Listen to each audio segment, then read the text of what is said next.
الضحكات ديالكم والكهنوت خليك، هذاك راك سلاح العاجز.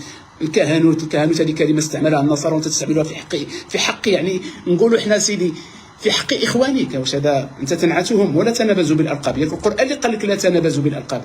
ايوا هذا القران تيقول لك يا ايها الذين امنوا لا يسخر قوم من قوم. ايوا القران علاش كتسخر انت من الشباب ومن الملتزم ومن الحجاب والمنقبه وكتضحك؟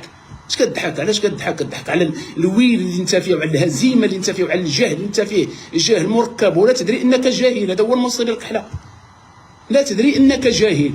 البخاري ما يدوخوكمش، تيقول لك ما تصومش لله، ما تصومش لله، الصيام للصحه. اسمع، من اعتقد ان صوم رمضان باش يدير ريجيم ويخفف الوزن هذا ما صامش رمضان. وردها عليا الا كنتي راجل. وكتقول بان هذا الكهنوت هو تيقول الكهنوت اذا كانوا رجال يطلع لي شي واحد فيهم والله تندموا. مزيان لما الاخوه طلبه العلم بغاو يخرجوا له قال لهم انا ما كنطلعش الكهنوت. ياك انت اللي قلتي الكهنوت اللي راجل فيهم يطلع. ايوا لما خرجوا لك سكتي. لان علاش؟ ضحاله في العلم، لا لغه عربيه، لا نصوص شرعيه ضابطها، لا قران كريم حافظه، والخطا والغرور الى غير ذلك. انا غير هذا العشاب هذا بغيت نرد عليه، لان بدا تيجبد عاوتاني واحد الفتوى وانا كنرد عليه. انا هو راه تيعرفني، انا راه ولد الرباط، انا راه ولد القصبه ديال لودايه، غير باش يعرفني. انت الا كنتي ساكن في تماره ولا في السخيرات ولا بوزنيقه شغلك هذاك. انا راه ولد الرباط وعطيتك العنوان وباقي تنعطيه، ونعطيك الرقم ديال كارت ناسيونال ديالي.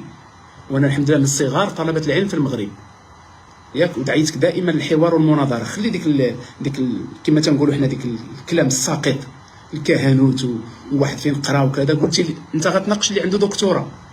انا والله الحمد لله انا لم افتخر في يوم من الايام بالدكتوراه ديالي، حتى لما كنت خاطب في المغرب وحصلت على دكتوراه الدوله. انا كنقول للاخوه ودروس قديمه تنقول لهم انا رشيد، الاخ رشيد نافع فقط، حتى الشيخ ما ديروهاش ليا، اخ رشيد نافع، فهمتي؟